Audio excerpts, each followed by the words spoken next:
विनय इस घर में रहे या ना रहे, वो इस माँ के दिल में हमेशा रहता है। मेरा भला तो सिर्फ इसी में होगा कि मंशा के कदम इस घर में कभी ना पड़े। मेरे साथ शादी करने के बाद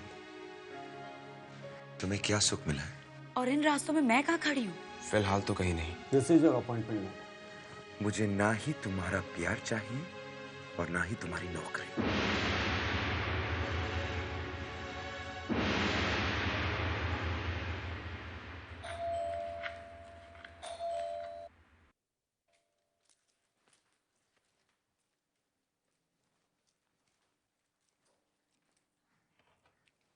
अरे रिया, अच्छा हुआ तू आ गई। मैं अकेले कितना डर रही थी। क्यों? भैया घर पर नहीं है? नहीं, वो जॉब के इंटरव्यू में गए हैं। अरे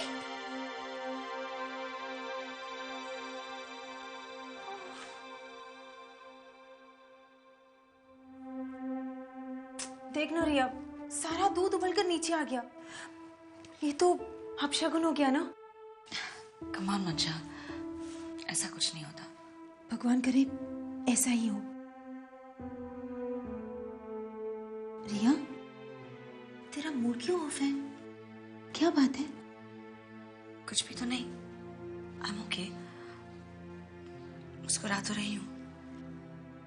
रिया, मैं तेरी मुस्कुराहट से वाकिफ नहीं। तू जब भी मुस्कुराती है तो पूरी खिलखिलाकर मुस्कुराती है। आज जरूर कोई बात है, बता ना। कुछ नहीं, वो समीर के साथ झगड़ा हो गया? तो क्या हुआ? प्यार में अक्सर झगड़े हुआ करते हैं। बात झगड़े की नहीं है मंशा। पता नहीं मुझे आज ऐसा क्यों लग रहा है कि मैंने समीर से प्यार करके बहुत बड़ी गलती की। रिया, प्यार में हमेशा अपने दिल की बात सुननी चाहिए। खुद ब खुद राहें बनने लगती हैं और वो राहें हमें सही इंसान तक पहुंचाती हैं। और मेरा दिल कहता है कि जो भी मेरी रिया की जिंदगी में आएगा वो सच्चा इंसान होगा। क्या देख रही है? कुछ नहीं। जिस प्यारी मंशा को कल तक मैं बातें समझाती थी, आज वो मुझे बड़ी बड़ी बातें इतने प्यार से समझा रही है, बिल्कुल बड़ी भाभी की तरह। मंशा, तेरे बिना घर में दिल नहीं लगता। तेरा दिल लगाने का तरीका मुझे अच्छे से आता है। क्या? वो यही कि तू आज पूरा दिन मेरे साथ बिताएगी, और वो भी इसी घर में। ठीक है।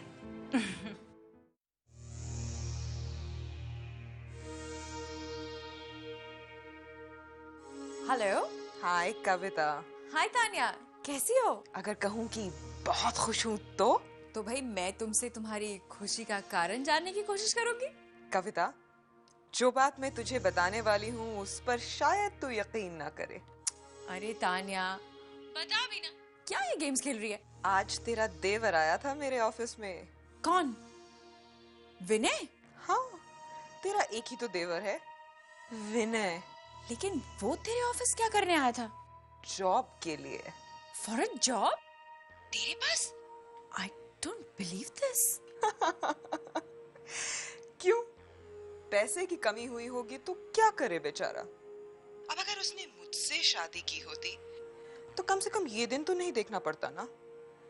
पर शादी कर ली उसने उस मिडिल क्लास मंशा से। घर से भी बाहर निकाला गया और मेरे पास भी आना पड़ा। सच कहूं तो कभी कभी मुझे तेरे देवर पर तरस आता है। हाँ, तरस आने लायक काम तो किया है उसने। भाई अब हमने तो उससे नहीं कहा था ना कि वो घर छोड़ के चला जाए। हमने तो बस मंशा से कहा था। लेकिन अगर अब उसका प्यार उमड़ाया अपनी बीवी के लिए तो हम भी क्या कर सकते हैं? Vinny is bad luck. हाँ, बैड लक तो है, लेकिन ये सब उसकी अपनी बुलाई हुई है। अब जो फैसले लिए हैं उनको भुगतना तो पड़ेगा ही ना। But Tanya, thanks for telling me. Kavita, तुम्हारे घर की बात तुम्हें कैसे नहीं बताती? After all, I'm your best friend. Okay then, bye. Bye. Vijay बेटा, आदित्य आ रहा है। ओह वाओ पापा, दैट्स ग्रेट। बेटा, जब से तुम्हारे पापा को पता चला है कि आदित्य भाई साहब मंशा और विनय से मिलने आ रहे हैं, बहुत परेशान हैं ये। कमाल करती हो आशा, परेशान नहीं होगा? अब आदित्य को क्या जवाब दूंगा मैं कि जिस विनय की शादी की मुबारकबाद देने आ रहे हो, जिस दूल्हा दुल्हन से मिलने आ रहे हो, वो अब यहां नहीं रहते, हमें छोड़कर चले गए, कहीं और रहते? अब क्या करें? झूठ बोल देंगे, कह देंगे उनसे कि दोनों कहीं बाहर गए घूमने। यही कहना पड़ेगा, इससे ज्यादा कह भी क्या सकते हैं हम? क्या डिस्कशन हो रहा है? आदित्य अंकल आ रहे हैं। पापा ये सोचकर परेशान हो रहे हैं कि विनय और मंशा के बारे में क्या कहेंगे आप।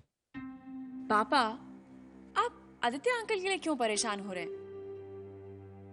उनसे तो हम कोई भी बहाना बना देंगे, लेकिन ऐसी बातें छिपती नहीं है, और खास तौर से जब घर के लोग घर छोड़ने के बाद घर की इज्जत की कोई परवाह ना करें। ये तुम क्या कह रही हो कविता? मैं क्या गलत कह रही हूँ विजय?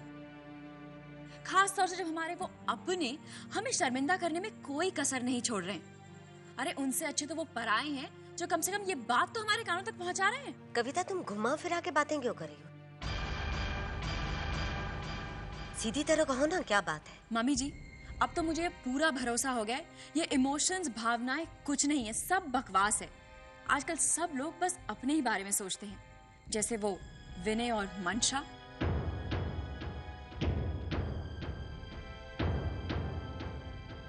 अरे पहले तो हम लोगों को रुलाकर इस घर से चले गए, और अब कोई कसर नहीं छोड़ रहे हैं कि दुनिया वाले हमारा मजाक उड़ाएं, हम पर हंसे। हमारी इज्जत का उन्हें कोई ख्याल नहीं है। कविता, फॉर गॉड्स सेक, तुम क्या कहने की कोशिश कर रही हो? तुम्हारा भाई जो मेरी दोस्त के साथ शादी करने के लिए इतने नखरे कर रहा था ना, अब उसी के यहाँ जाके नौकरी कर रहा है। What? विनय नौकरी कर रहा है? जी, तानिया की ही कंपनी में वो जॉब कर रहा है।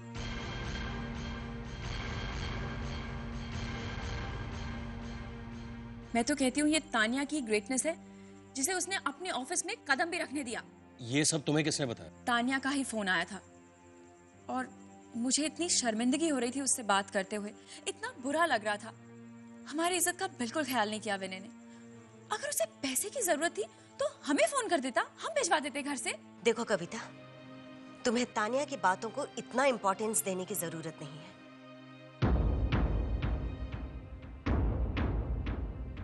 विनय हाथ पर हाथ रखकर तो नहीं बैठ सकता ना। किसी के सामने हाथ फैलाने से तो बेहतर है वो कहीं जॉब कर ले। मैं विनय को अच्छी तरह जानती हूँ, उसने तानिया की कंपनी में अनजाने में अप्लाई किया होगा, वरना वो तानिया के पैसों पर जीने की बजाय भूखों मरना पसंद करेगा।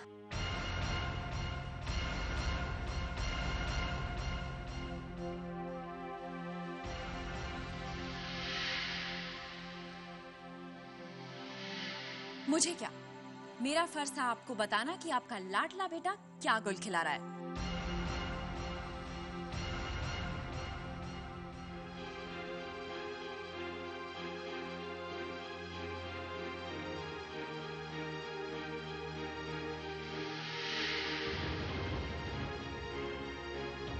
सर, मेरा प्रेजेंटेशन एकदम रेडी है, तो मैंने सोचा एक बार आपको दिखा दूं। Please have a look at that.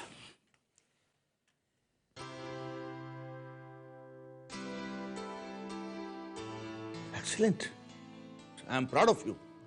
मुझे पूरी उम्मीद है कि तुम्हारा प्रपोजल हमारे क्लाइंट्स को बहुत पसंद आएगा। Just hope that sir. Rohit, एक बात पर्सनल है, लेकिन मैं तुमसे पूछना चाहता हूँ। Please go ahead sir. Rohit, तुम्हारा अकेलापन मुझे तुम्हारी आंखों में क्यों दिखाई पड़ता है? मैं कुछ समझा नहीं सर। पर मैं समझ रहा हूं, या कहो कि समझने की कोशिश कर रहा हूं। देखो रोहित, तुम अभी जवान हो, खूबसूरत हो, लेकिन फिर भी अकेले हो। मुझे लगता है कि तुमने अपनी जिंदगी में कभी प्यार नहीं किया, और अगर प्यार किया भी है तो तुमको तुम्हारी मंजिल हासिल नहीं हुई। नहीं सर, ऐसी कोई बात नहीं है। रोहित, ये मेरे सिर के बाल देख रहे हो ना, कम हो गए, और जो बचे हैं उनमें भी अनुभव की सफेदी है, धूप की नहीं है। मुझे ऐसा लगता है कि तुम्हारे दिल पे कुछ बोझ सा है। Would you like to share it?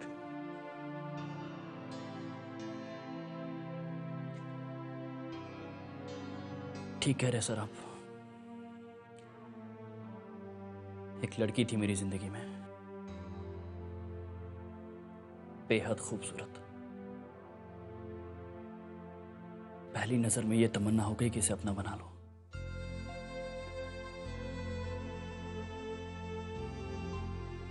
बात सगाई तक पहुंची और सर सगाई वाले ही दिन मुझे ये पता चला कि जिसे मैं चाहता हूं, जिसे मैं प्यार करता हूं, वो लड़की किसी और को चाहती है। It was strange. हट गया मैं उसकी जिंदगी से। वो लड़की जिसको प्यार करती थी वो उसे मिला, उसके साथ उसकी शादी हो गई। खुश हैं? जिंदगी में अपना प्यार हासिल करके कौन खुश नहीं होगा सर। बहुत खुश है वो लोग। अपने आप को दुखी करके दूसरे को सुखी करने का जज्बा बहुत कम लोगों में होता है। बहुत कम इंसान ऐसे होते हैं जिनका इतना बड़ा कलेजा होता है। Really I am proud of you. लेकिन एक जगह तुम मात खा गए। बेइंतहा मोहब्बत करते थे जिससे, उसकी खुशियों में जीना सीखो। दिल हारने में ही जीत है। ना तो अपने दिल के हारने का गम है और ना ही अपने खुद की हार का। अगर गम है तो इस बात का कि जब मैं सगाई वाले दिन उसके घर पर नहीं पहुंचा था तो सर उसके घर वालों को काफी शर्मिंदगी का सामना करना पड़ा था। मैं मानता हूं मैं जिम्मेदार हूं उस बात का, लेकिन वो मुझे आज तक उस बात के लिए माफ नहीं कर पाई है। तो तुम आज भी उसकी माफी के तलबगार क्यों हो? क्या साबित करना चाहते हो कि तुमने बहुत सेक्रीफाइस किया? मैं मानता हूं कि ये बहुत बड़ा सेक्रीफाइस है। इतना सेक्रीफाइस करना हर एक के बूते की बात नहीं है, लेकिन इस सेक्रीफाइस का महत्व तब है जब वो जिसके लिए तुमने सेक्रीफाइस किया है वो इसे महसूस करे। तुम्हें तो इस बात की तसल्ली होनी चाहिए कि तुम जिसे चाहते थे, चाहता हूं या आज भी कर रहे हो, उसके होठों को एक मुस्कुराहट दे सके, उसके दिल को एक तसल्ली दे सके, उसको सुकून दे सके। क्या तुम उस मुस्कुराहट, उस तसल्ली, उस सुकून को याद करके जीना नहीं सीख सकते? आई एम सॉरी, मुझे इतना कुछ नहीं कहना चाहिए था, पर क्या करूं, उससे राह ही नहीं गया। No sir, not at all. On the contrary मुझे बहुत अच्छा लगा, खासकर जिंदगी को नए सिरे से जीने वाली बात सर। सीरियसली?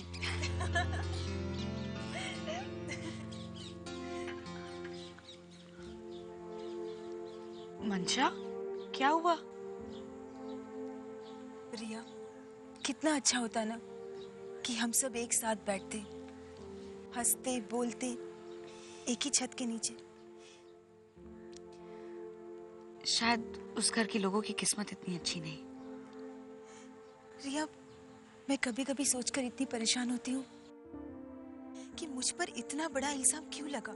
हाँ मंशा, क्यों हुआ, कैसे हुआ, किसकी वजह से हुआ? क्या मतलब? मंशा देख, एक बात तो सोचने की है, सीढ़ियों पर तेल तूने तो गिराया नहीं, तो फिर किसने गिराया? तुझे क्या याद है उस दिन घर पर क्या क्या हुआ था? मैं कैसे भूल सकती हूँ, उस दिन का एक एक पल याद है मुझे। मैं कविता भाभी से माफी मांगने के लिए गई थी और उन्होंने मुझे माफ भी कर दिया था। कितनी खुश थी वो, और तानिया भी आई थी भाभी से मिलने, और एक अच्छी सी प्यारी सी साड़ी पहनी। हाय मंशा। हाय तानिया। अरे ये क्या करे दीनानाथ जी, सारा तेल नीचे गिरा दिया। अरे तानिया, कविता भाभी नीचे नहीं आई? नहीं। मैं कविता भाभी को बुला कर लाती हूँ। भाभी, तो बाल गोपाल जी को लेके चलते पूजा घर में। अरे भाभी, मैं अपनी रिंग भूल गई ड्रेसिंग टेबल पर, मैं अभी लेकर आती हूँ। आप चलिए, मैं आ रही हूँ।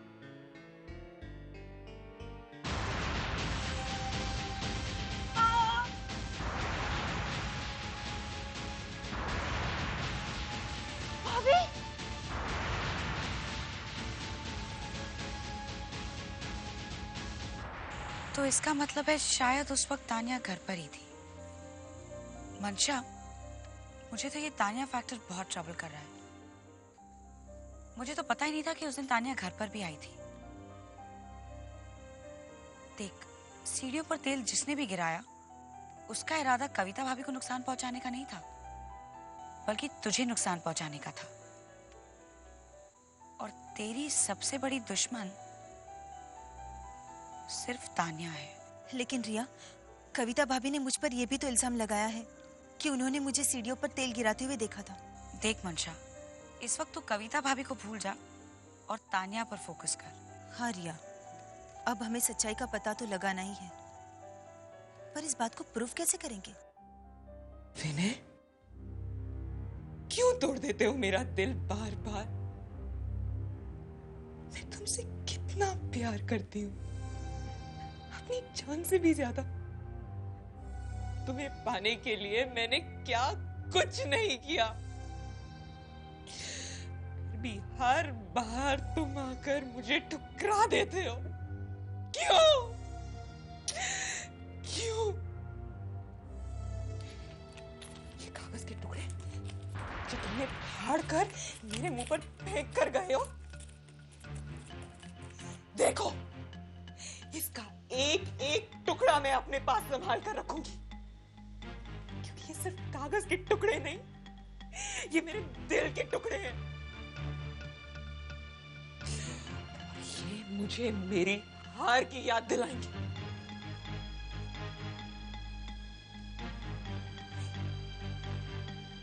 नहीं, मैंने हार नहीं मानी। तानिया नहीं हार सकती। तुम मेरे हो, तुम्हारे प्यार पे हक सिर्फ मेरा है, मेरा। और मैं ये हक मरते दम तक पाकर रहूंगी, इसके लिए मुझे कोई भी कोशिश करनी पड़े, कोई भी कोशिश करनी पड़े।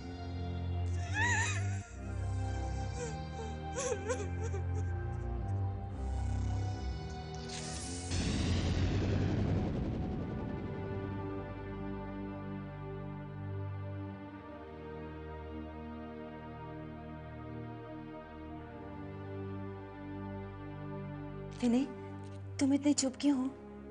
क्या हुआ? इंटरव्यू बुरा रहा? तो कोई बात नहीं ना, कल भी इंटरव्यू है और मुझे पूरा विश्वास है कि कल की नौकरी तुम्हें ही मिलेगी। ज्यादा टेंशन मत लो ना। चलो खाना खाते हैं। हाँ मंशा, मुझे नौकरी मिल गई। क्या? मुझे पूरा विश्वास था अपने भगवान पर, तुम्हें नौकरी जरूर मिलने वाली थी। मेरी पूरी बात सुन लो। मुझे नौकरी मिल गई, लेकिन मंशा, मैंने वो नौकरी नहीं ली। क्यों? क्योंकि वो कंपनी तान्या की है। विनय, मुझे तुमसे कुछ कहना है। क्या? विनय, तान्या ही जिम्मेदार है इन सारी गलतफहमियों के पीछे। What? ये तुम क्या कह रही हो? तान्या? तान्या ही आई थी उस दिन जब ये हादसा हुआ।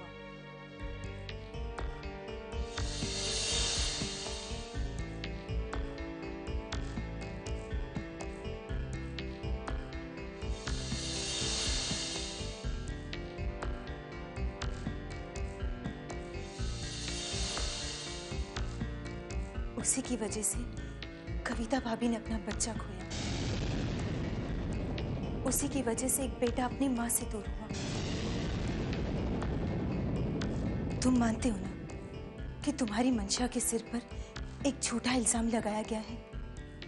उसी मंशा की खातिर तुमने भी बहुत दुख सहे हैं। उसी मंशा के लिए एक काम करोगे? क्या? विनय, मैं इस इल्जाम के साथ नहीं जी पाऊंगी। हर वक्त मन के ऊपर एक गम की चादर सी फैली रहती है। विनय, मैं उस घर में वापस जाना चाहती हूँ जहां मैंने अपना पहला कदम दुल्हन बनकर रखा था। लेकिन उससे पहले तुम्हें अपने कदम तान्या की तरफ बढ़ाने होंगे। What? क्या तुम जानती हो तुम क्या कह रही हो? दिमाग खराब हो गया तुम्हारा? विनय, तुम्हें मेरी खातिर तानिया के करीब जाना होगा। तुम्हें उसकी कंपनी में नौकरी करनी होगी।